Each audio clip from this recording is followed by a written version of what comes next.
This might be our most hyped show of all time because we've been teasing it for like This is certainly the one that's most planned in advance. I think this is like this whole advanced planning is it's new to us, and of course we're in our I would say Europe friendly time, but Orhun, you're in Turkey, right? So I think it's 8 p.m. there. Is that right? It's definitely not. It's not exactly midday there. No, it's 8 p.m. I have like 2 hour difference with Europe, so CAT like 2 hour ahead of me. I think I'm not sure. I think but that's it's still not. I mean, our normal time is what 4 a.m. your time. So 4 a.m. Yeah, exactly. It's better than 4 a.m. That's right. Friendlier. It's all. I mean, these days that counts as downright welcoming. We view the Oasis as half full on this one. Exactly. So, Adam, I am very excited for this. I am very excited to talk TUIs. Orhun, thank you so much for joining us. We've got some folks from Oxide who've been building on Ratatui, and so we're really excited to talk about this. Yeah, we brought all your groupies. I hope that's okay. Like we couldn't keep them away. A lot of Ratatouille excitement at Oxide. Yeah, great. We're big Ratatouille users for sure. We really love Ratatouille. But Adam actually has a way of background. I thought I think I'm going to tell you something about me that you might not know. Okay. Wow. Okay. Right. An Oxide and friends first. Making history here, folks. Bryan is actually telling me something that I haven't already heard 6 different times over spanning 3 decades. Yeah, no. Good. I'm gonna put down the crossword puzzle. That's great. Put down the crossword puzzle for a second, if you wouldn't mind. And of course, you may also be thinking, like, you know what? I'll be the judge of that. I'll be the judge of whether you told me this or not. So of course, back in the day, I had an IBM PC XT, which is what I grew up on. And some of this you do already know, by the way. So don't hit your buzzer yet, okay? Just don't like me. I've heard this one before. No, stop. Hold on. I'm going to get to something you haven't heard before. We did not have. We had a very, very, very early PCXT. Actually, I believe the second PCXT in the state of Colorado, wow. Which obscenely expensive. My father had the idea he was going to start a software company. That kind of died. But so I had this what was kind of a business computer at the time that everyone else had really an Apple IIe, and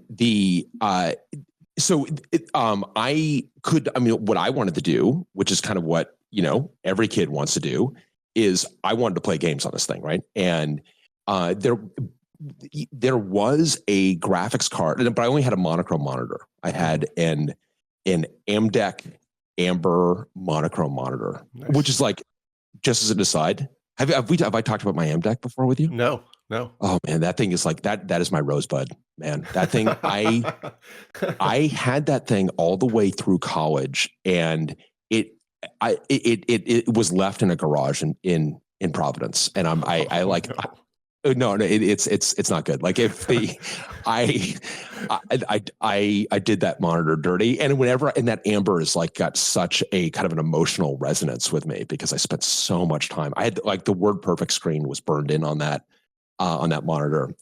Beautiful monitor, but the terminal, I should say, really. Of course, so there was a Hercules graphics card that you could buy for this thing, a monochrome graphics card, but it was like $250 in 1985. So like, yeah, that was 100% not happening. You thinking GPUs are expensive? You should try buying a Hercules monochrome card and graphics card in 1985. So everything I did was text-based, and there were some text-based games. I would write my own games in BASIC and then later Turbo Pascal.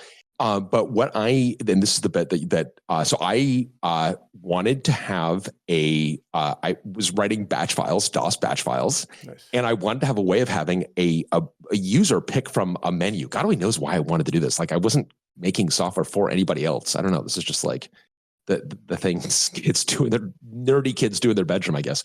But I wanted to have a way of having like to call a batch file a shell script is far too generous. It really is. Did you ever spend any time with DOS, Adam? Is this like very little? I think only when I was dealing with like renegade BBS stuff. Like Just to also turn the Wayback Machine. Oh, I guess not quite as far back though. Yeah, I mean, it's, but DOS bad. Batch files bad. Percent error level, percent error level, percent. Did you scream error level, Josh? We need to scream percent error level. I think that had to be an uppercase. I think that was case sensitive. So I had this idea, and I guess maybe the apple didn't fall far from the tree in terms of my father's delusions of starting a software company. My own delusions. I am gonna write this piece of software that allows you to have this menu from a batch file, and this is going to be like my ticket to the bigs. Like this is going to be. I'm really going places. So, and I remember vividly thinking when I was in like 8th grade, like if I can just figure out how to do how to read and write to a file, like I'm cooking with gas. I'm like, this is, and so I did this thing and built this TUI really, that would allow you to like specify from a batch file, specify a bunch of things. And made it available as shareware, which of course in 1987 meant that I was uploading it to the Montana Programmers BBS. Let's go. Yeah, exactly.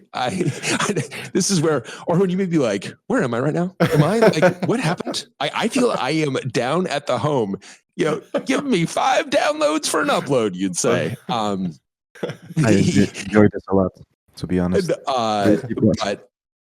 So that was the extent of my distribution. And then I actually all right, well, I got to print. So I typed on our IBM typewriters, literally circa 1948, just typed up some labels and I was describing my ambitions to a friend of mine. And a friend of his is like, that sounds really useful. He's like, I'll take that. I'm like, how much is it? I'm like, I think it's $5. And he gave me $5. Wait a minute. I didn't know this at all. So you had your first profitable software business back in 1985 or whatever? Yes.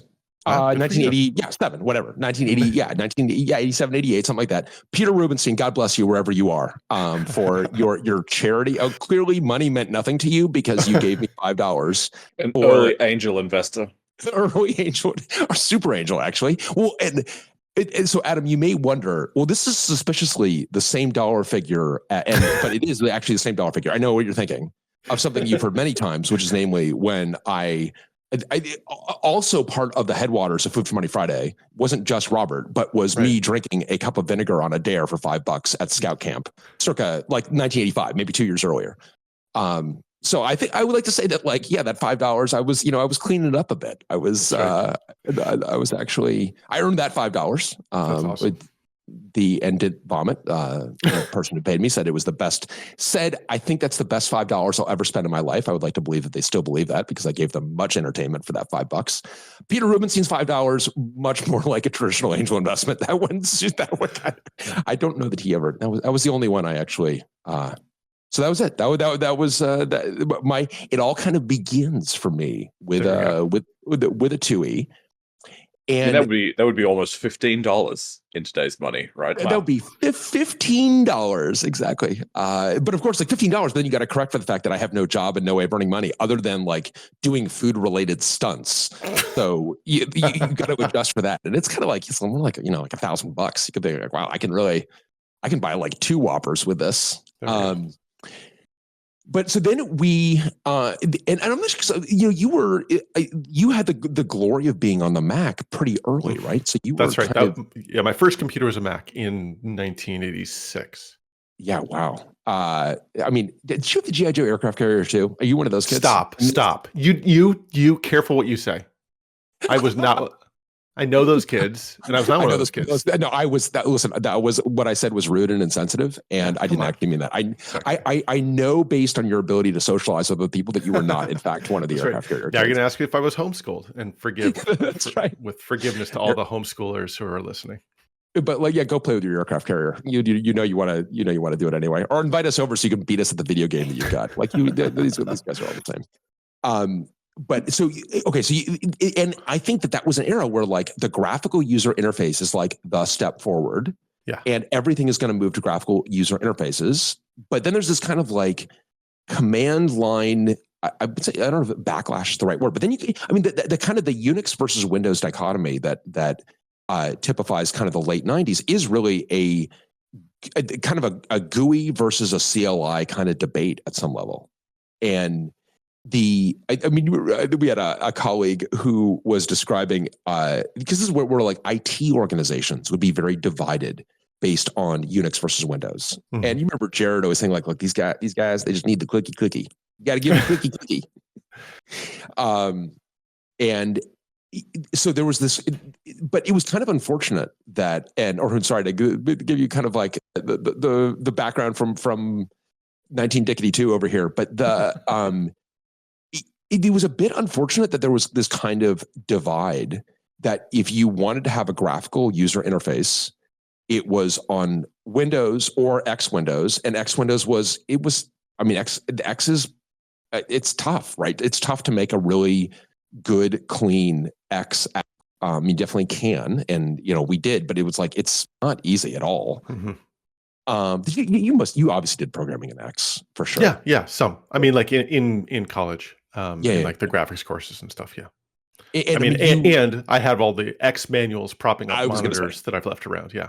Yeah. So right. So I don't know. I'm not sure if you know X Windows, but like the hallmark of X Windows is the kind of like the pride flag of pride flag of books with like all the different colors. Books.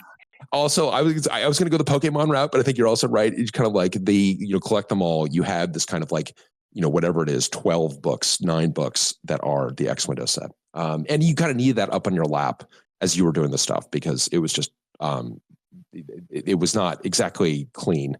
There's just a lot, and in part because it was a C-based interface and so on.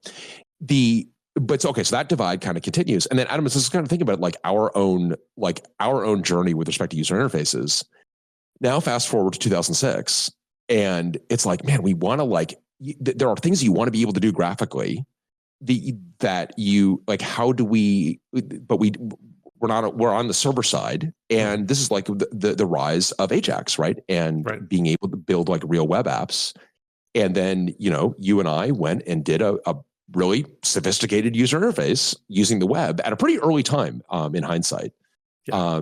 Although, as early as it was still so late that when we were not going to use Django, we were going to just like implement to the raw DOM. And there are people who are like, oh my God, that's like, are you ready? You're like on the metal. It's like, it's the DOM. It's not, it's like, it's still pretty high level.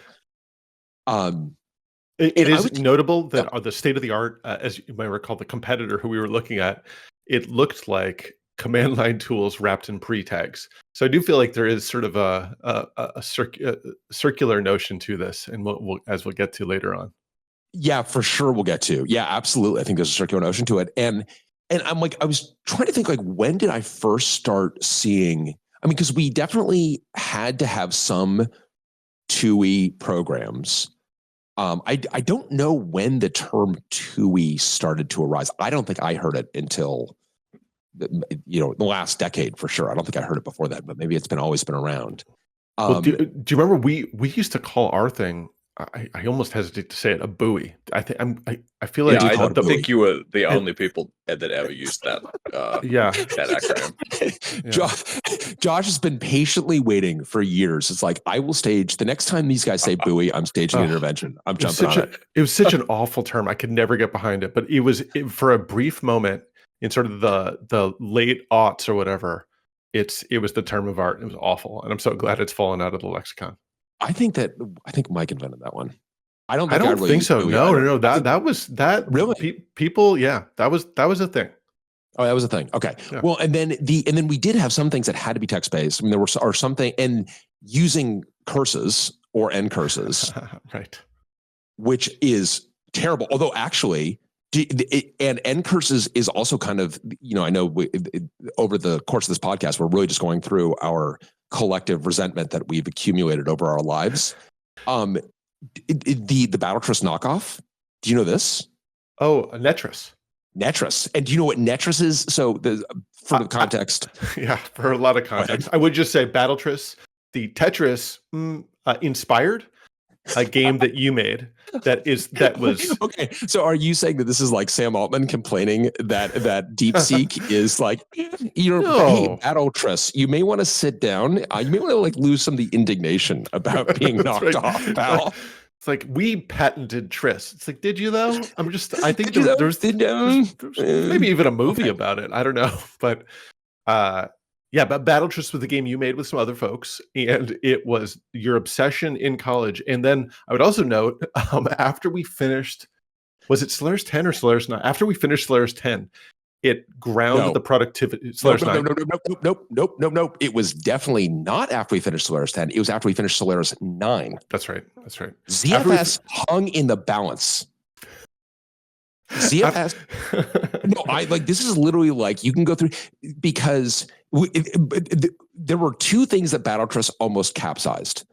ZFS, because this is early days of ZFS. Yeah. And Bridget, my wife, was in her PhD program. And the two worst Battletress players on the planet. This is a networked Tetris game where you play Tetris against one another. You get in addition to the regular pieces, you would get these dice. You would get that into lines that would give you money. And then every time you got 20 lines between you, you'd go to a weapons bazaar to buy weapons to screw up the other person's game. I'm just going to say in the last 30 years, you've really tightened up the elevator pitch for Battletress. Thanks. I'm working on that one. Bryan, have you played like the modern, this sounds a lot like modern competitive Tetris. This is where Adam would point out that I would be wrong to be claiming that. Well, then they've knocked off Battletress too. Yeah, I know, right? This actually was inspired by, in many ways, by Wesleyan Tetris, which is another Tetris variant. Was not networked, but would screw up your game. And anyway, it was a lot of fun. Adam, I'm just gonna. You're being a complete gentleman, and I'm just gonna say it. You're a better Battletress player than I am. I was just waiting for that. Thank you. All right, thanks everyone. That's it for today's episode. we can actually now end the podcast. Actually, there's will be no more episodes. But you and I had some absolute clash of the titans on. I mean, you and I, and the thing is, when we go at it, it's like a thermonuclear exchange. It is like it is like Soviets versus it is Warsaw Pact versus NATO, full nuclear exchange. It just does not last very long. Fair. When in contrast, when Matt Aarons, ZFS, the co-inventor of ZFS, early in ZFS, so a lot of things are unstructured. It's just easy to procrastinate. Bridget working on her PhD, early in her dissertation, easy to procrastinate. And those two both basically sucked. And they would have these games that would go on for hours, unable to kill one another. Two kittens trying to kill each other. Two kittens trying to kill one another when actually the kittens have other things to do, actually. And so it almost like, I was getting a little bit worried. I'm like, ZFS might not happen because of Battletress. Like, that's how early it was for ZFS. It was early for ZFS. Sorry, Orhun, you're getting much more than you bargained for here. I promised we're going to get to Ratatouille. We're sailing home. I promise. But so, all right. So Netris was this curses-based knockoff of Battletress, which the whole value of it was curses-based. I kind of like curses had a bit of a stain for me, but curse. Have you ever used curses? Is awful. I mean, curses is awful. Yes, I have used awful. I have used it for like the most pedestrian tasks, and yes, it's awful. And Orhun, have you used curses? Have you had to write like a C application in curses using curses? I think I did, yeah, but it was a long time ago, actually, so I don't remember much about it. Sally. Well, that's good. It's bad. Just take our word for it. It is very, very bad. And that was kind of the state of the art. And I'm sure that a Python must have good. I mean, I'm sure TUIs were starting to blossom elsewhere. Obviously, HTOP, and you get some other applications that are. And Orhun, maybe this is a good place to kind of tack you in here. What's your history with respect to these terminal applications? Because my read on this is that this is something that was not happening nearly as much 10 years ago. Yes. So my personal history with the terminal and command line actually begins in, I think, 2016 or some sort of around that times. I was before that I was kind of like learning programming and like trying out different technologies and stuff like that. And then I basically met with Linux, and then started using Arch Linux, by the way. And I was just from that point on, I was just like a terminal geek. And then my first ever Rust project was a TUI project. So, and then it kind of like opened many doors about the possibilities of the terminal and command line and stuff like that. But I'm not like really, I don't have a very long history with the terminals and stuff like that because, I just kind of like learning about other things back then. Also like I did some GUI programming too. So yeah, I basically started off with just trying out Linux and then kind of quote unquote falling in love with the command lines. And then I started to learn more about it. I always had some kind of a interest or like admiration towards nostalgic technology, some retro stuff, so to speak. Yeah, interesting. So I basically like learned many things about terminal after that point, but I didn't like really, born into the terminal world so to speak. I was more into like, when I was like first met computers, it was like Windows, Vista, and stuff like that. So I didn't have much terminals going on back then, basically. Well, I think it's interesting you kind of mentioned that, like the nostalgia aspect of this, because the thing that I find so fascinating and like why, because we do not use TUIs at Oxide out of any sense of nostalgia. I mean, although I guess the nostalgia doesn't hurt, but I mean, because you really need there are so many, especially on the server side, where it's like all I actually have is a shell prompt. All I've got is the ability to execute. I got a terminal, but I don't have a browser. I don't have a network connection. I'm over a serial line. I just like the terminal is the thing that is actually the lowest common denominator that you've got absolutely everywhere. So the irony is that like the nostalgia kind of brings you back to a spot where you're getting to also like real ubiquity. And I mean, I think that, Ed, I mean, Arna, you gave a great talk just last week at FOSDEM, which we'll definitely link to. One of the things, I mean, there are many favorite parts I had about that talk. You were showing Ratatouille on the Minitel, which is an old. Have you ever seen a Minitel, Adam? Never. No. Yeah, go ahead, Arn.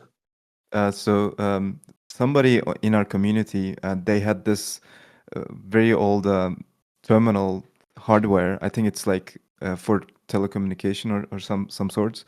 It's like it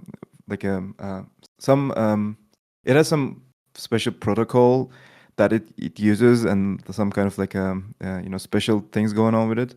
It was created in like 1980s or around that times in France, and this guy just decided to basically put Ratatouille on this hardware, and he basically like shared his whole adventure with it in our Discord.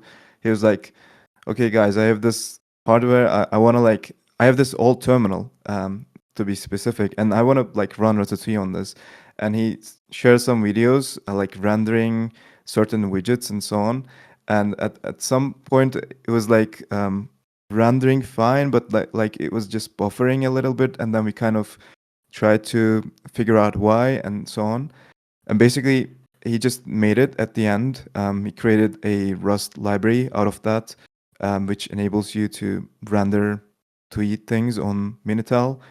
And it's just very mind-blowing to me as well, because when you think about these like Ratatouille as a library and like all the other TUIs that we are using today, those are like modern applications that we use today, right? But this thing has a very different like special value to me, because I mean this is not like super useful, but from a like nostalgia and like the experimentation or the retro computing standpoint, I think this has many good lessons to be learned, because it's very it's one of the oldest like hardwares that is running Ratatouille today.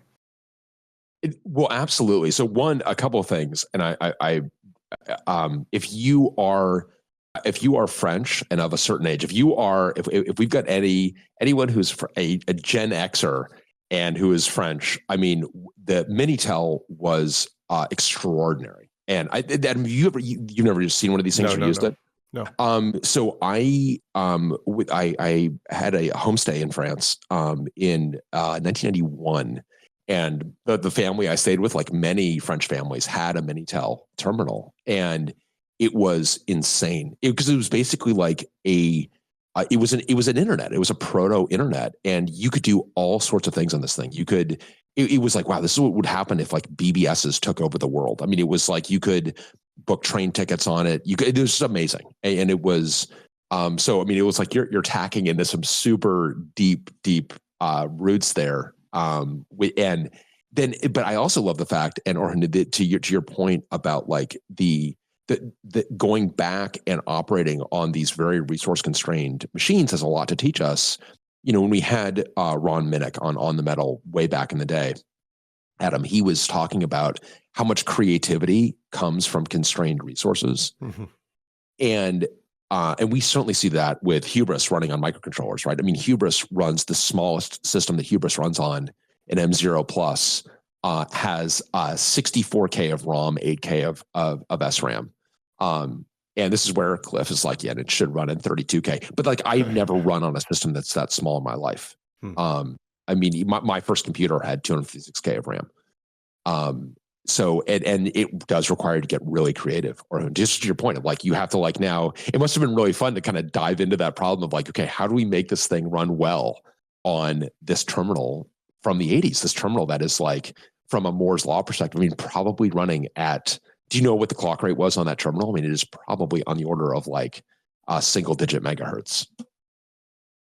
Yeah. I don't remember the clock rate, but the repo that I just sent to the chat contains all of the information. This guy basically created a interface between the Minitel and Ratatui using ESP32 and some other stuff as well. It's like, I mean, if there was a conference talk that is about this, I would just listen to it. It's super interesting for me, and I think this is kind of like we need some more details about how this really happened, because this guy showed up on this Discord one time, and then next time there was a Minitel running Ratatouille. So yeah, some parts still mystery to me as well. Oh, that's awesome. This kind of tags into, I loved, Adam, we were talking about the Shreevers folks about DeepSeek and this kind of like mysteries that happen in the internet, and kind of like the 100 language coin relay. You're just like, wow, this is amazing. That is great. Yeah, and Orhun, I'm totally with you in terms of like, I would absolutely go watch that talk. Just outstanding. Okay, so you are getting into terminals, and is that kind of before or when do you discover Rust in all of this? So I kind of got into open source by accident. I was like creating fun projects and sharing them with people on the internet, and then I discovered GitHub. I started uploading stuff to GitHub, and then I was like, okay, this is called open source.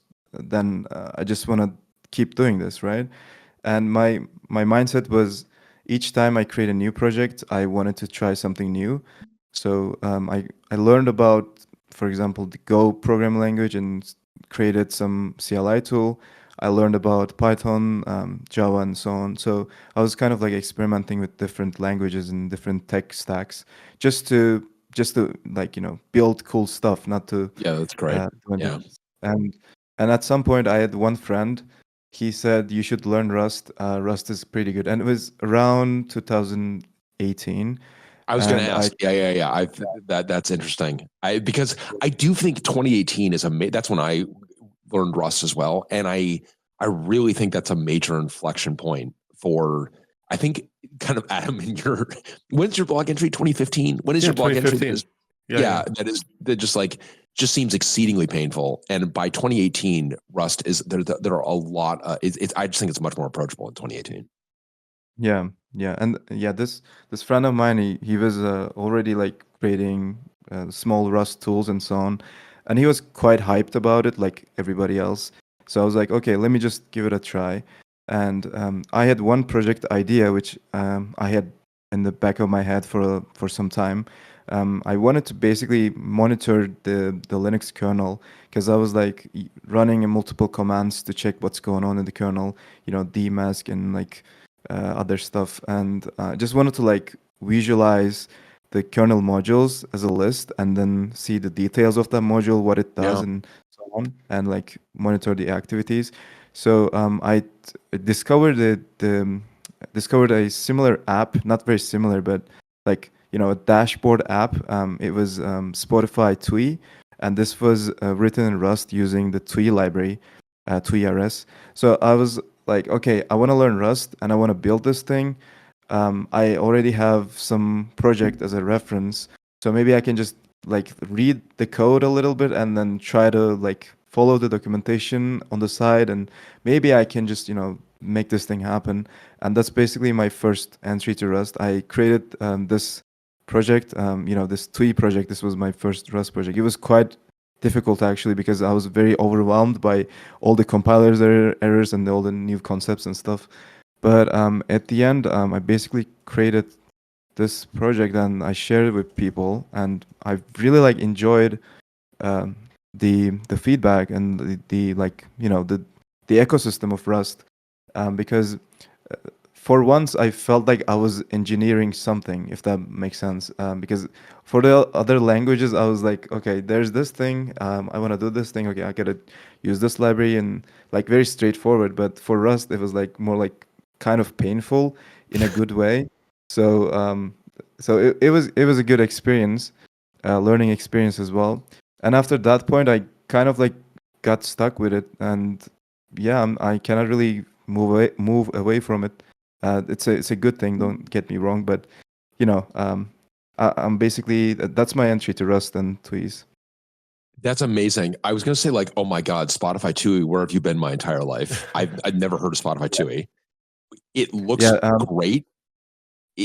Is there a more active fork than the one I just It's like, I'm like, oh, last commit 4 years ago. It's like, well, maybe the Spotify API hasn't changed much. And then you go to issues, it's like, doesn't work, doesn't install, doesn't work. You're like, okay.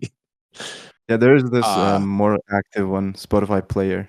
I recently packaged this for Arch, and they seem pretty active, so it should be good. I would love a terminal-based Spotify player. This would be life-changing for me. So I'm sorry not to turn this podcast into this particular application, but that would be really, really life-changing for me. Yeah. So and was that using what was then TUIs? Where does kind of TUIs come in here? So TUIs is a library maintained by a single person, and Florian, his name is, and he was like kind of like putting a lot of effort into it, creating releases and so on. And I kind of like tried to contribute to the repo a bit back then too. And it was like, I don't know, created in, I don't remember when it was created actually. Hold on. I think it was like a couple of years before my first entry to Rust, but I'm not sure. And after that point, I basically kind of like liked the TUI ecosystem and like the TUI library, TUIs library, and kind of like kept creating other TUIs and also CLIs too, because I wanted to like do other projects in Rust. I enjoyed the first one a lot. I kind of like wanted to learn more about it and so on. So I used TUIs in 2 other TUI projects of mine, and kind of like I was very dependent on it after that point. And there isn't any other alternative at that point. It was just TUI. In like when you search for like how to create TUIs in Rust, it was just TUIs. And I didn't know it was unmaintained until somebody pinged me in one of the discussions. Interesting. It was actually unmaintained. Yeah, okay. Yeah. It was like maintained, but like the author was like, I'm busy, guys. I don't have time. Maybe we should do something about it. Like we can create a community around this, maybe, or like add people as maintainers and so on. So I was like invited to discussion by other people who build TUIs. somebody said, yeah, Orhun created these other tools, maybe he can be involved too, and so on. And at that point, I knew that I should get involved because I liked TUI library a lot, and it was just my one of the I think it was one of my favorite libraries in Rust, and I basically wanted to kind of lead this kind of like organization movement thing. We kind of discussed what do we do, how do we keep this thing alive, and so on. And one of the most straightforward options was to just get access to the repo for maintenance. But the author was kind of not there a lot. He was saying something and then disappearing again, and there were like too much delays between those times, and we had to do something at that point with a couple of other people. We decided to create a temporary fork, and maybe we were thinking maybe we can just merge, like upstream those changes after the author is back, and then the author was not there still, so we kind of moved on with this temporary fork, created a Discord. We had some meetings and so on. We really needed to move quick because there were other forks too. Some people just forked the TUI library and started their own projects. So we just wanted to have a central place for this project and central place of development, communication, and everything. So we forked that. We had some meetings. A lot of other people joined us. I announced this thing on Reddit. It really helped us to bring more people in. And somebody just said that we should rename it. So one of the suggestions was Ratatui. I still don't know who suggested that. I searched on Discord a couple of times. I don't know who was the first who suggested it. I don't know if it was in a meeting or it was in GitHub discussions. I really want to just give props to that person, but I don't know who that was. That wasn't me, for sure. So Ratatouille was, the obviously the name, and somebody created the name a logo. is great.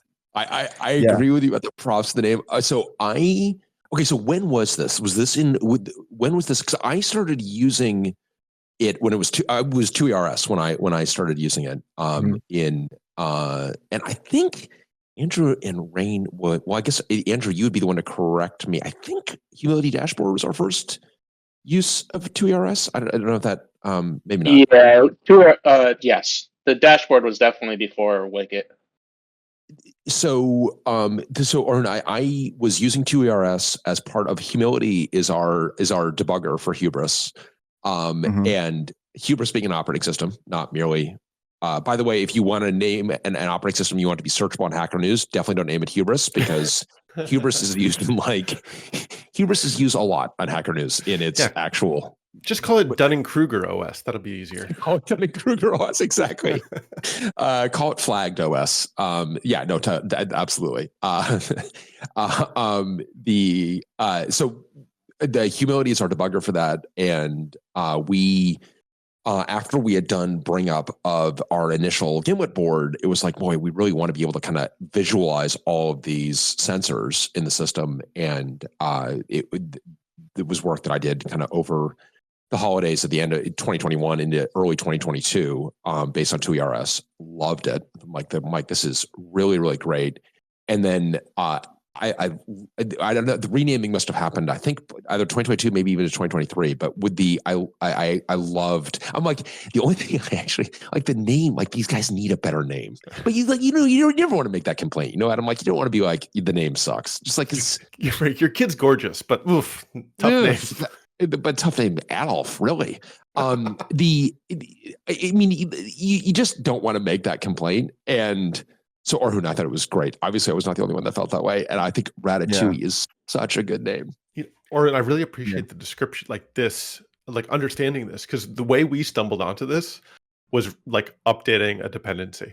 It's like I remember updating some dependencies, seeing that TUIs was like pushing us to Ratatouille and just like following along blithely, not understanding like this really complicated community building that you were doing underneath it, where it sounds like that original author Florian was not unsupportive, just also absent. Yes. And that there was some urgency to like get everyone rallied behind one thing rather than fragmentation.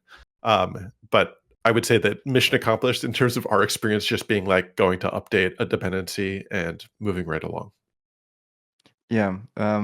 So I think it was like 2 years, like 2 years from now on, like 2 years ago from now on, that we kind of like started this, and we kind of like tried really hard to reach out to the the author Florian, and sadly we needed to move really quickly, so we just needed to do something about it. So we kind of like renamed it around this times 2 years ago, and we kind of wanted to wait until he was back, because we didn't just wanted to like quote unquote steal his project and just move on with it. We were always hopeful about just upstreaming our changes. And one day he came back and he archived TUIs and added a note to README at the top of the README saying that TUIs is now Ratatui. Go ahead and use that project. And he did that like without any coordination. It was just like, all right, I give up. No, yeah, he didn't give us any signal or anything. And yeah, that day I basically created the Rust security advisory for like renaming, like changing TUIs references to Ratatouille, and TUIs is deprecated and so on. So that happened very randomly. We were just kind of hoping that we might upstream our changes, but at that point we made a lot of decisions.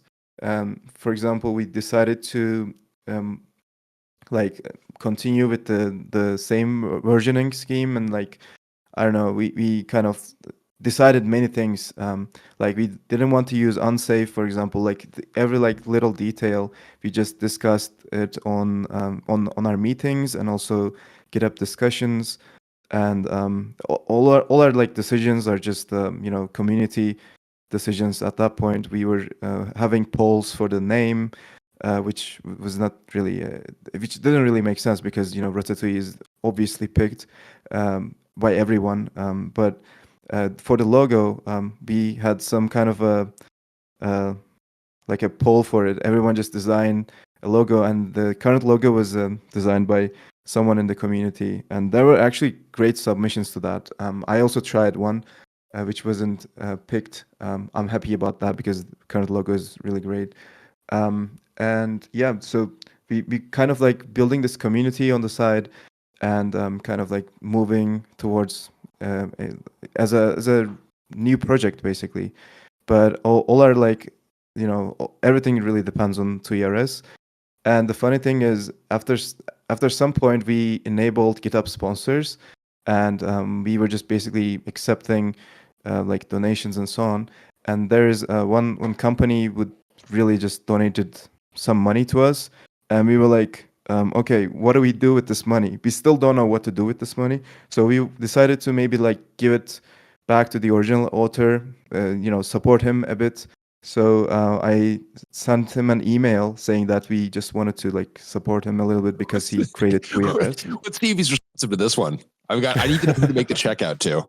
Oh, hey, you are there. Oh, okay. Yeah. So he kind of like rejected very kindly. He said that, guys, Wow. I don't need this. You kind of like did the best thing ever by just keeping this project alive. Thank you. I don't need any donations or anything. So yeah, he's pretty happy with the current state of the project, I would say. That's great. Hey, That's he's great a to real hear. one. Yeah, it's great to hear like that. That it was all so well supported. I don't know that he didn't want to hand over the repo, but did want to see it continue. It just sounds, it's a great story just to hear that continuity. It is really great. I noticed the whole like trying to talk about contributing back, and it was a very delicate process. And you all did a great job managing that, and I'm glad to hear that the original author was happy with it. But like, I also noticed it seemed like as soon as like Ratatouille became a thing and became the de facto standard, that like development picked up a lot. Like it seemed like it just started going, like it ramped up very fast. It was like you guys were being polite and not contributing that much code or something, and then boom, it exploded. Is that the case, or is that just a weird outside perspective? So when we migrated to a new repo, we actually wanted to keep the existing PRs in the original repo, and the only way to do that without getting access to the repo is basically like writing a script that will just create a PR from like each previous PR. So I created a very ugly script that will just go to each PR and also each issue, and like take everything from take any comments and everything, and just create like the exact duplicate of it into the new repo. So that way we kind of like transferred all the PRs, and slowly we started working on those PRs because there were like a lot of PRs. There were around 50, I think, or like yeah, around 50 probably. And like we had these 50 PRs laying there. Most of them are just ready to go, but not being reviewed or like not being rebased. So at that point, we had a lot of things to do. I tried to be active on that side and the other people as well. And over time, we kind of like went over everything. And also, there were new users, so new issues and new PRs. And we were just kind of lucky that we had some great people joining in, and they kind of like picked up the maintenance. And now we're like 3 people doing all the maintenance, and it's moving not very fast these days, but it's moving at least. So that's good. So in the beginning, there were like a lot of PRs and a lot of issues to go through, because even like the simplest thing was not merged. Something like bumping the Rust edition, or like I don't know, bumping some dependency was just laying there for a long time. So yeah. Well, really appreciate all of that, and also really appreciate honestly the way you did it, because I had to go from TUIs to Ratatui, right? So I was like and I was like, oh god, how brutal is this going to be? But I'm like, oh, this actually isn't bad at all. It's really as brutal as a sed script, right? Yeah, and it was actually it was good because it was a little bit more than that, because they did make some breaking changes, and but the breaking changes were all like good. I mean, they were all like pretty reasonable, and it just didn't take too long. It was fine. It was as Andrew saying, it was like well thought out. Like, okay, no, that makes sense. And we're kind of, they took the opportunity to change some names of some things or what have you. But it was light. I mean, it was not hard to do. It was definitely not more than a couple of hours at most to get my thing working, which is great. And then because Andrew, were you born on Ratatouille, or were you? Because talk about kind of our other uses of this, because we've used it a lot. Yeah. No, it was TUI RS. I started with for Wicket, but like, so the project started like originally. So 2022, like OxCon 2022. Adam, John, and I sat down to discuss like how we were going to initialize the rack, and we came up with this rack setup service and stuff, and we needed some way to drive it over SSH. And so I was just going to do a CLI because I was just thinking, like, originally I was like, oh, John just got hired, like John's been here for a little bit, like he can take this on, right? And then like we all got swamped. John built this huge thing, MGS, a bunch of stuff, and I was like, all right, I guess it's up to me now, because like I've kind of finished a few things. And then MGS I saw that is the management gateway service. So then, and that is what allows us to kind of to go to talk to all of our service processors. That's kind of that gateway service that sits on one of our SUDs that's attached to the switch. It's both. It sits on both scrimlets, so we have redundancy. So the scrimlets are the switch attached to gimlets, which are our server sleds. And so the gimlets are our compute sleds. Yeah, we have kind of a interesting architecture there, where we process. Well, I'm not going to get into network architecture. I believe there's plenty of podcasts on that and documents on that. Yeah, we'll have something in the notes. That we had a couple of episodes on this. Yeah. But like I was going to do a CLI, and then Josh built this manufacturing UI in his own like TUI stuff, because as Josh said, like other people's software is the greatest frustration. I'm paraphrasing there, but built his own thing, and I was like, hey, is that Melville? I don't know. Yeah, I remember pinging Josh and being like, hey, your thing looks awesome. Like how do you do this? And I was like, can I get your philosophy on building UIs? Because like I'd done a little handwritten UI stuff using DirectX for a video game back in around 2003. But not much lately. I'm a systems guy. I don't write a lot of UIs. And then Josh showed me his thing, and I was like, huh, I kind of had some time to play around with it, and I saw that we were using TUIs. I think I saw that we were using TUIs and Hubris, and then I went and just started playing with it, and like I whipped up a very quick UI that was very, very ugly. But the things it did right was that there was a bunch of animation.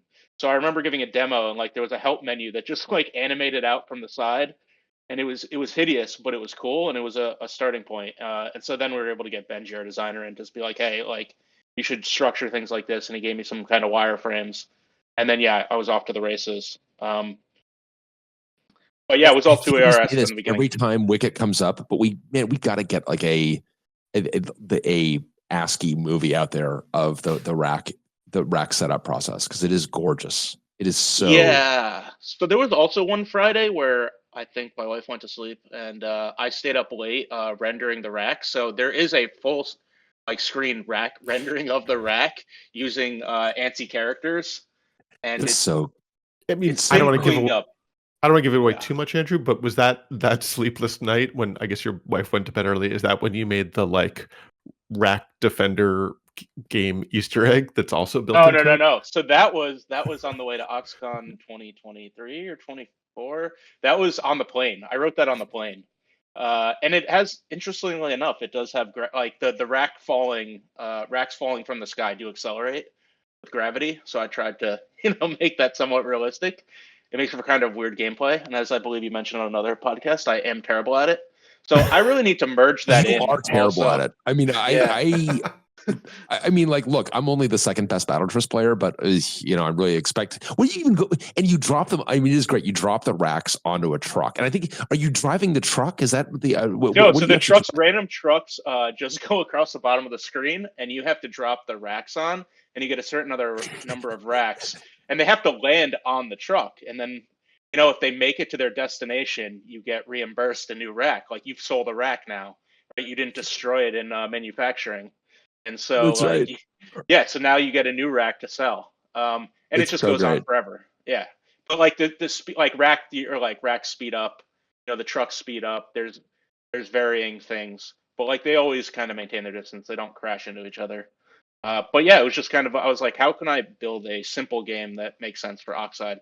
But that was like the most challenging part of that was finding characters to be able to draw the racks in such a small size, like make them look decent, and to draw the truck wheels and stuff. It's all just ANSI characters fitting together and things moving across the screen. So that's still on a branch because I haven't like written the code to integrate it into Wicket properly. Oh, it was never merged. Oh, wow. Okay.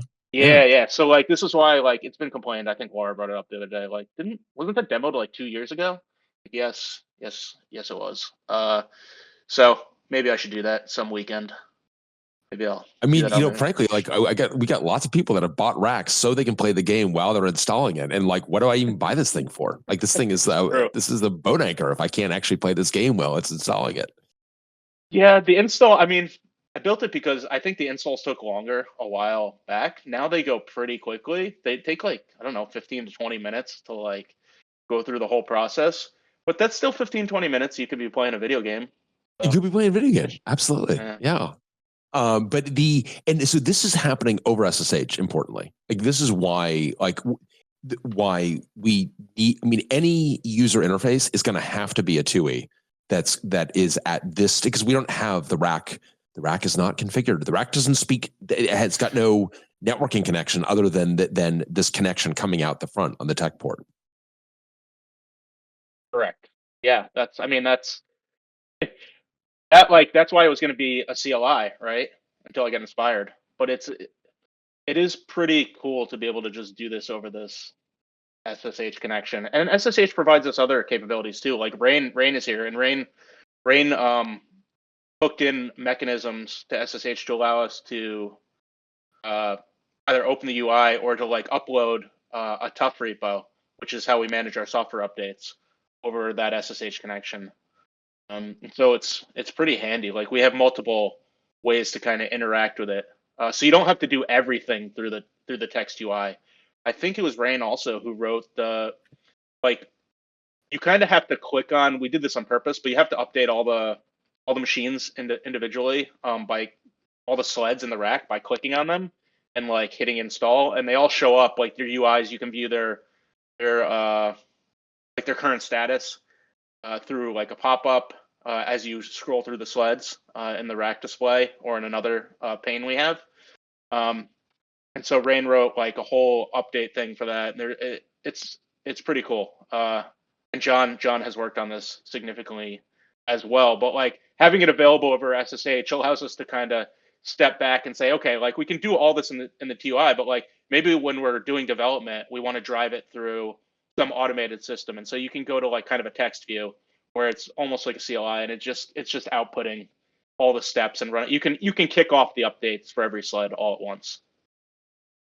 Except both Streamlets, because the sled you're connected to, you can't really do that with.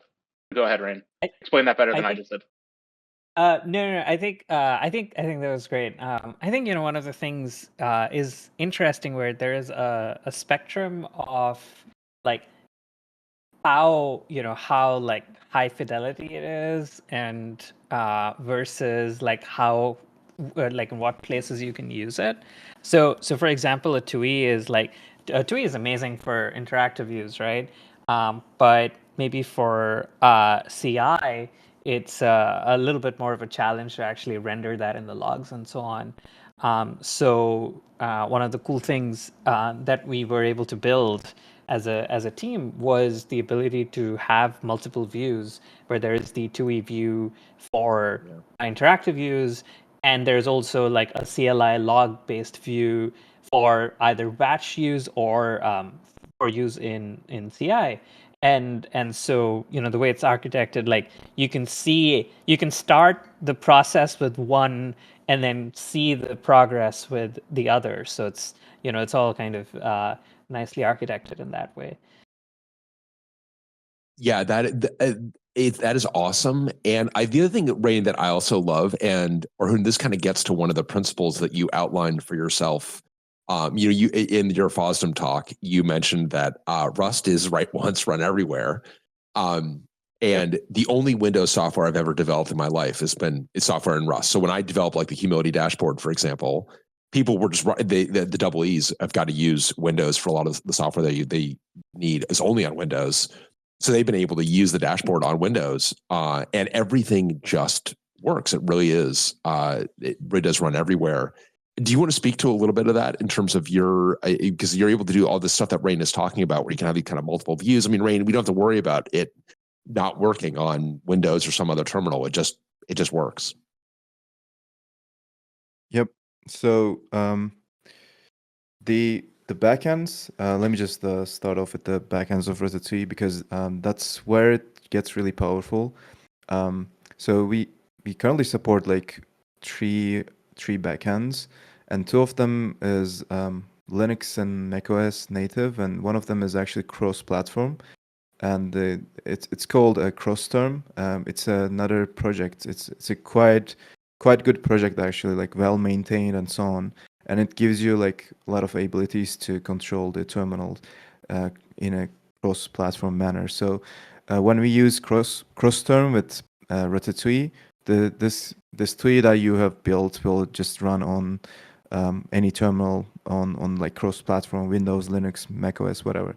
So that's where it gets really powerful. The other backends, though, for example, we have the Termion backend, which runs significantly faster on Linux. When you compare some basic rendering on Linux with like Cross-Term versus Termion will be just faster because it's native Linux and so on.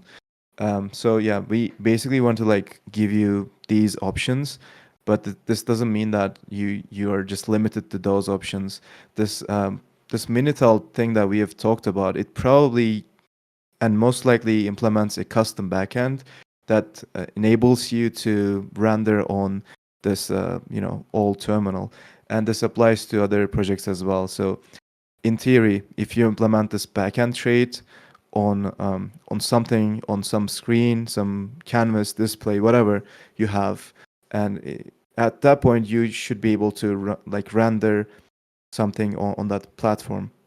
So that's what I was experimenting with during my FOSDEM talk, because I wanted to, for a long time, I just wanted to render something on the web, There were some other projects which does that, but I didn't like their approach. I was like, okay, maybe I can do it like in a simple way. So I kind of challenged myself for it because I've been just thinking about this Ratatouille web renderer for a long time. So I was like not really. I didn't have time, or maybe I was just lazy. I don't know. But I submitted this talk to FOSDEM, and it got accepted. So at that point, I just had to do something. I kind of like forced myself by doing that. And there was like 1 month till the talk, and I was like thinking, what do I do? And just live stream the whole process on YouTube. I was just like tearing my hair apart, trying to like find a way to render TUIs. Uh, I don't have much hair, by the way, so maybe because of that, I don't know.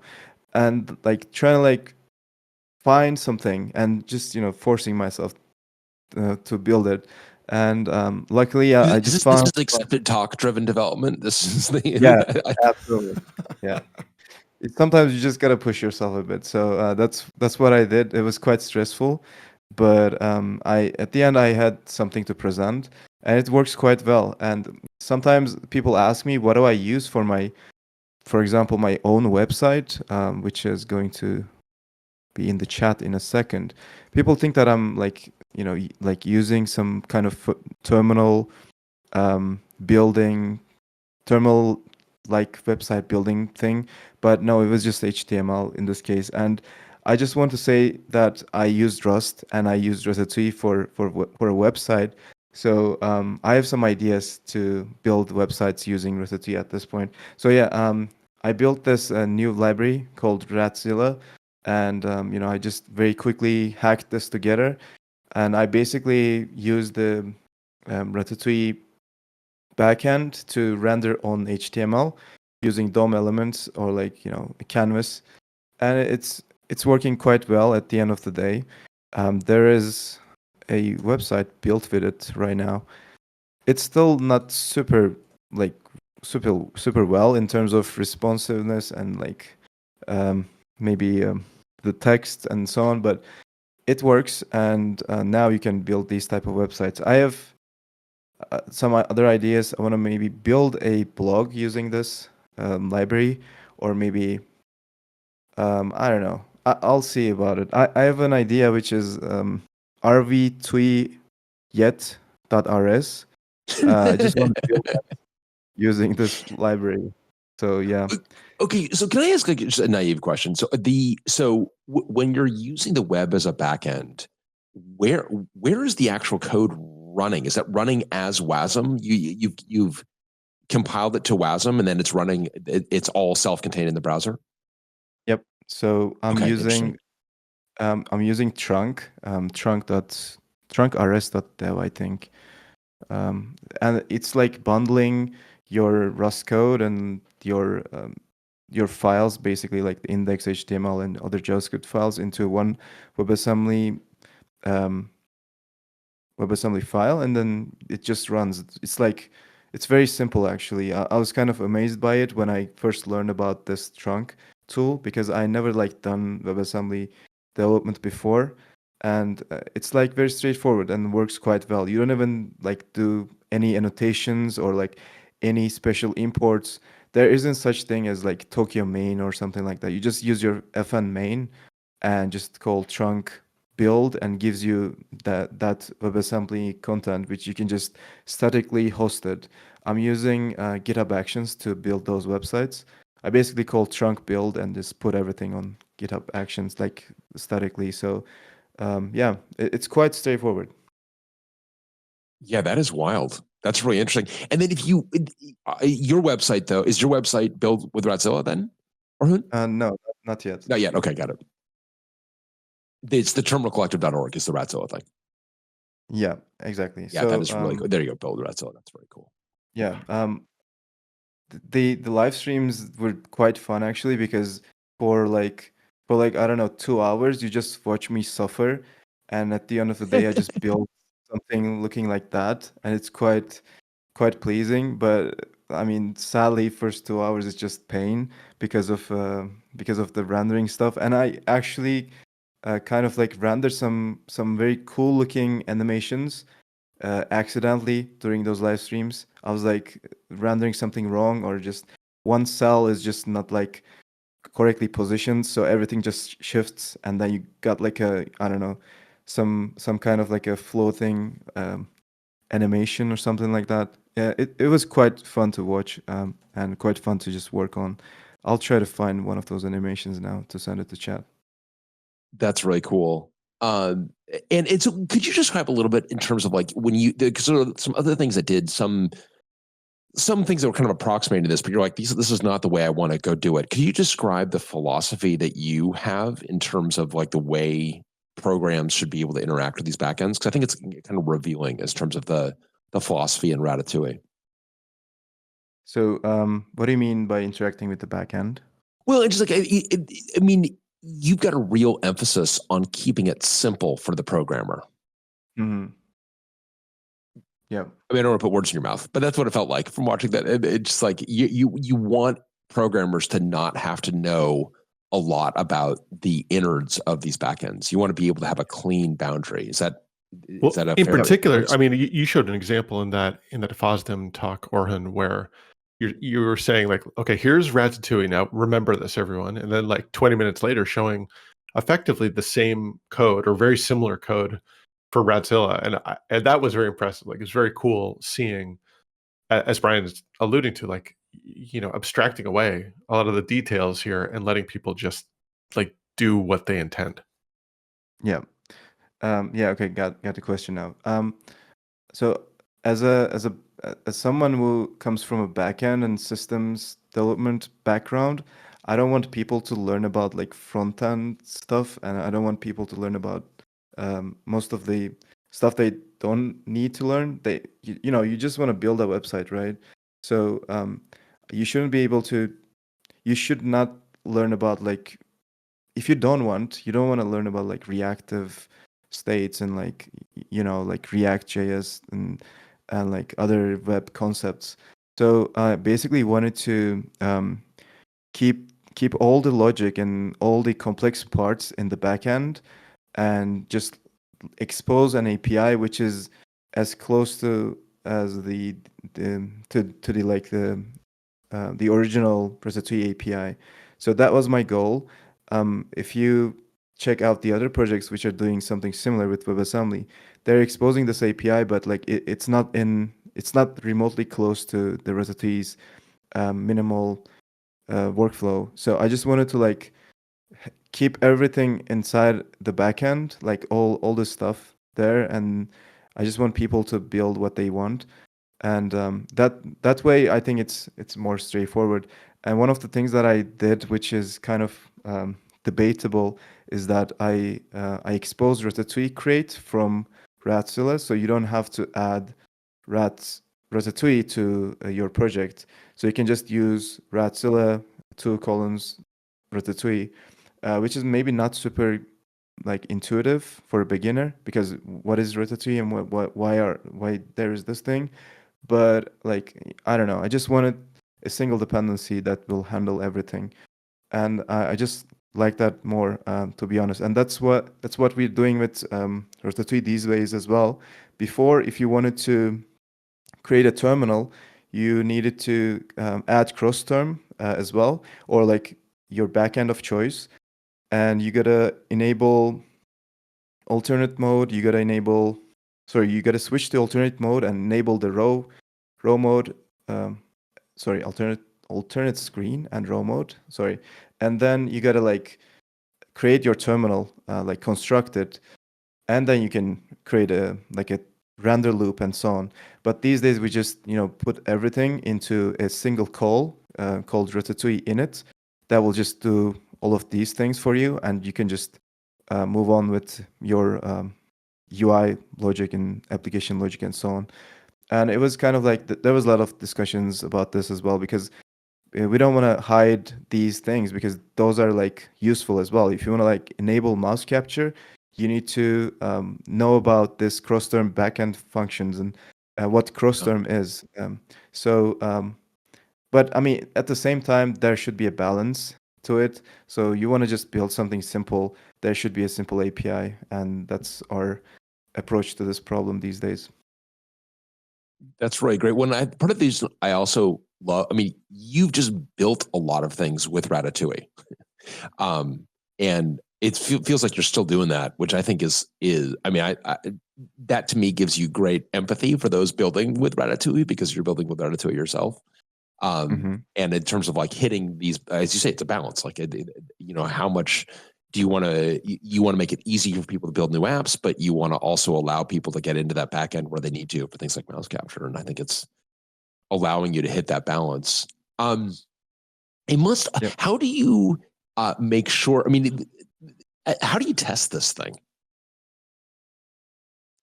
Do you mean Ratatouille or?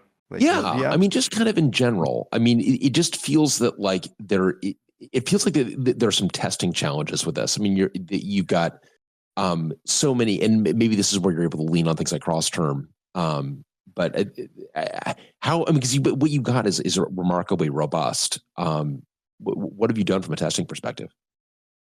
So in order to test the Ratatouille application, you kind of have to design your app in a way that you can test it. For example, you can expose a render function that will take your application state and give you back something that is testable, or maybe take a backend. In that case, you can use our test backend, which is just a very simple backend implementation that can be used to take the whole terminal as a string, and you can just assert on that string. Another approach is which I kind of like these days is the snapshot testing. Let me just send a link to chat. So we can use like Cargo Insta for this, and also test backend once again. So you just basically take the whole rendered state of the app and you just add snapshots for it, and that just works. Most of the time people just follow this approach. It also like makes it easy to see what's being rendered, and also like you can just add unit tests to your functions and so on. So that's a kind of no-brainer. But yeah. Andrew, Rain, have we played around with that? So we haven't actually done much testing for that, but I actually have been playing around with snapshot testing for TUIs for a personal thing. So maybe we should hook it up into Wicket at some point. Yeah, I did not know this even existed. This is cool. This is very cool. Actually leads me to a question though. Like you mentioned the render method and stuff like that, and how you'd want to return like manager state and commands if you want to test like feedback and stuff to make sure things are doing what you want them to do, like your application is behaving well and not just what the output looks like. Do you think do you have any, I don't know if this is a leading question, I guess it is a leading question, but do you have any like things that you would like to change but would just like break the whole model of Ratatouille, or are there things like you really like about the model and like think should be expanded upon? Like just opinions upon how like everything works, how you like when you took over from TUIs, was there anything that was like, oh, I wish that was slightly different, or this is great and like we need more of this? Yep. So when we took over from TUIs, we are sadly bound to the existing rendering mechanism, which is immediate mode rendering, and we should just keep everything in place. We cannot just break everything at that point. So there were actually quite a bit of discussions about redesigning the rendering model, and there's a very prolific maintainer and contributor to Ratatouille, Josh, and he's been super active in the repo, and he's been leading those discussions a lot. One of the projects that we are kind of inspired is the Xylem and also the masonry projects. Those are basically like the projects that we are looking up to for maybe like adopting a similar rendering technique. There are a lot of blog posts about how they are handling UIs in Rust, and Josh been just kind of brainstorming about that for the past years and so on. We have a forum that we kind of discussing this. I'll send a link to it, and I would really like to see an easier way of designing designing an UI basically, because our current approach is not very flexible when it comes to very complex applications. We basically want to. So the current approach is a bit like declarative, I think. We want to have more of a different thing where we are you create your widgets and you kind of assign I don't know, maybe an action to it or an event to it if possible, and just move on with that approach. But right now it's your UI logic and your state is very separated. So you kind of check the state and update your UI. But maybe we want to do something else in the future. But I'm not sure if this will actually be a part of Ratatouille, because this will just change a lot of things. I was thinking, and I was talking to Josh about this, and we kind of want to first try this out on a maybe new library on top of Ratatouille, which will kind of change the rendering, the UI design, logic and so on, and then maybe make it a part of Ratatouille. But we still have time for that, and we still need some ideas. But over the years, there were many other things. There's this another project which is a bit interesting. This one is an attempt to changing the logic of Ratatouille a bit, making it reactive. This is a project called Riz Up. I knew you were going to love it. I knew you were going to lose your mind over this. Word to your mother. Yeah. So sorry, there are a lot of no problem. There are a lot of other attempts for changing the the rendering logic and the whole application structure of Ratatouille. There's another one, TUI Realm, for adopting the Elm architecture, and they're very, very different projects. But we want to kind of adopt something based on Masonry and Xylem approach, and maybe have it as a part of Ratatouille at some point. Crespo's eye is twitching somewhere. Have you ever talked to Crespo about Elm? No. So Crespo's got a great story about how he was doing a lot with Elm and had designed a bunch of things around a new feature of Elm, or newish feature of Elm. And as he is going on stage to deliver the talk, the maintainer of Elm is announcing that he's ripping it out. The thing that he's like, that may have actually... It's a shorter talk. It's shorter talk, I guess. Yeah. But the TUI Realms, this is a lot of great stuff here. I mean, you're obviously looking around for a bunch of different kinds of models. And then, Orhun, in terms of Ratatouille, what are some of the things you're kind of looking forward towards? It sounds like you're looking at kind of different models and contemplating different things. Obviously, with Ratzilla and different backends. What are some of the other things that you're doing with Ratatouille? So these days we are trying to cook up a new release. It's been in the works for a couple of months now, and this is going to be actually a big one, because we finally modularizing the Ratatouille crate into multiple parts. So this is a good thing for widget developers, because back then, if you wanted to develop a widget, you basically depend on Ratatouille, which contains everything.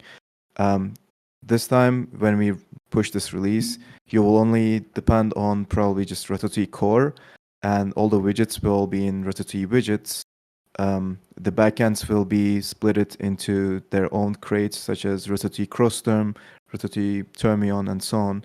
Also, we are this will give us flexibility to do more breaking changes, hopefully, and add more features to the widgets and so on. And this is going to be just quite a good refactor, and this will just give us more room to develop more things in the Ratatouille repo. Since now we are already modularized most of the parts, we added Ratatouille macros, for example. This will be a part of the Ratatouille, but you can kind of like not depend on it if you're doing a like a library on top of Ratatouille core. And also when we push this release and let's say you're depending on Ratatouille core, this won't change a lot, we are hoping. And this means that for every Ratatouille release, you won't need to update your dependency, and this will be just more reliable in that sense, because we won't be breaking people's libraries, widget libraries, to be specific. And it's going to be just a better way of structuring things. And I think this is a big step towards the UI, like rendering redesigns and so on. So we're kind of like finalizing that. This week, I think I will work on the release automation a bit, because now we have a bunch of crates instead of just one. And we gotta just test this properly before we release it. Nothing will change for people who already depend on Ratatouille. I was going to ask, will people need to, instead of breaking, change from the perspective of those using Ratatouille, or how does that work? So there are small breaking changes, not many breaking changes. Like there are some unstable feature flags and stuff like that. But if you're just a regular user, you just bump your Ratatouille dependency, and Ratatouille will contain all the widgets and core and backends and everything. So nothing will change on that side. But if you're a widget developer, you basically need to you actually don't need to, but it is recommended to just depend on Ratatouille core and Ratatouille widgets if possible. And we're still testing this out. We kind of like created a bunch of alpha releases before the actual release. So we want to make sure everything works before we release. So it's going to be that, and also some other features as well. Let me just have a very quick look. So we kind of changed some things. There's like customizable symbols, for example. We added new border sets and so on. So those are just like the typical features that we add every release. But we kind of like moved a bunch of things around in the code base. The examples are moved around. The documentation is moved around, and so on. So yeah, that's the thing that I've been working on with the other maintainers. We kind of like hope to push this release soon, and yeah, that's that. That's awesome. I do have a quick follow-up question about Yep. something that has fascinated me for a long time now. Is from an aesthetic perspective, I guess. I feel like applications in this ecosystem draw a lot of borders around stuff, which I find fascinating. Like using box drawing characters, and it feels like there's a lot of I suppose Bryan and myself are probably the only people that still have a lot of like 80 column wide terminals, and so I feel like my historic aesthetic has involved not using a lot of Chrome on around controls and stuff, like trying to differentiate stuff with different case or use of bold or use of background colors and stuff to make things visually separate rather than actually drawing lines between things. Do you know, is that like an intentional UI guideline thing that people are doing in the Ratatouille community, or is that like just like a natural thing that has emerged now that the Unicode box drawing stuff is pretty well supported everywhere, and you can do rounded corners and stuff? Yeah, I think there's so I also like talked about this during my talk. There's something called TUI look, I think, and I believe this is like the most typical look that people go for. I think this is not like documented anywhere. It's just like something people just choose to do. So the borders are just very easy to use in Ratatouille, and you can just add borders to each widget. And when people learn about the widgets, they tend to just try out this thing, and it turns out looking pretty good, I think. And we kind of like want to support different border types and so on, and that's just something people prefer most of the time. But yeah, we don't really have anything documented or like anything that we like recommend like that. Most of our examples use block though, so I don't know. Maybe this is something that we kind of incentivize without even knowing. But yeah, one Block thing that is like a solid background color thing without any border, or so the block is that, but you can add like borders to it, and Okay. the way of constructing that is basically block, 2 columns bordered. So that's been used throughout our examples, and it's very easy to just create that block, bordered block, so people just use it. Yeah. But like there are like a lot of approaches to this, and I have seen many other TUIs that are just not using that, or like they just want their own thing. And I think the most like most impressive one so far was this project, which is using some animations as well. I'll try to send it to the chat 1 second.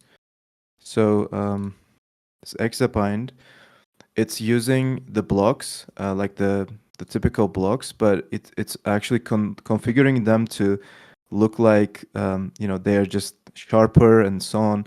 For example, on the top, the block or the title is just like a it has this the shape. There's like a rectangular shape or something like that. Also, the colors are a bit different, and the blocks are actually like animated too. So yeah, this was quite impressive to me when I first saw it, and then I decided to implement this, and it's basically like changing the cells one by one to make this moving color animation around the borders, basically. So it's not much, it's not magic, but it is like looking like magic, Yeah, and you did something similar, right, for Ratatouille, right? Because I think that you demoed this at FOSDEM, Mhm. but I think that like I was unable to fully. I was just like listening to it kind of on my phone and was unable to fully appreciate it. But I know that the audience was oohing and awing. So it was obviously terrific on the big screen. Yeah, this library is built on top of Ratatouille. It's called Tachyon Effects.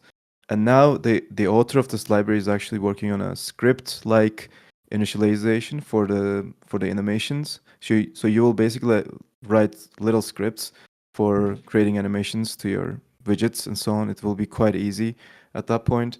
And yeah, it's a quite like I don't want to say quite useful, but like aesthetically pleasing at least. So um, pretty cool projects are just exist in This is in so Ratatouille. cool. This is incredible. Wow. I'm looking at Exabind right now. Yeah, I know it's, and I don't know if like I'm actually like it's a little bit of a spin the wheel. Whether Josh, I don't know if Josh, this is a step in the right direction or the wrong direction from your perspective. It's really stunning though. I do love the way you're tying this to 80 columns. So, like I feel like this is like I feel like I'm the senator from an agricultural state that is just like vulnerable to anything that's gonna like any kind of pork for my 80 column constituency. I'm gonna vote for. Single issue constituency. I absolutely single issue. Yeah, 100%. Yeah, everybody's. Well, this has been great. Orhun, thank you so much. I mean, this is, we are obviously really big users of Ratatouille here at Oxide. It's extremely important for us. Again, this is not out of nostalgia. It's not out of just the fact that it's neat, although it's both of those things. It's really like a very essential for us on some of the things that we're building, where we got is the terminal is the interface, and we need to present something visual or want to present something visual. And it's allowed us to do, I think, much better things. Rain, the software that you've built, and the software that you've built, the software that I've built.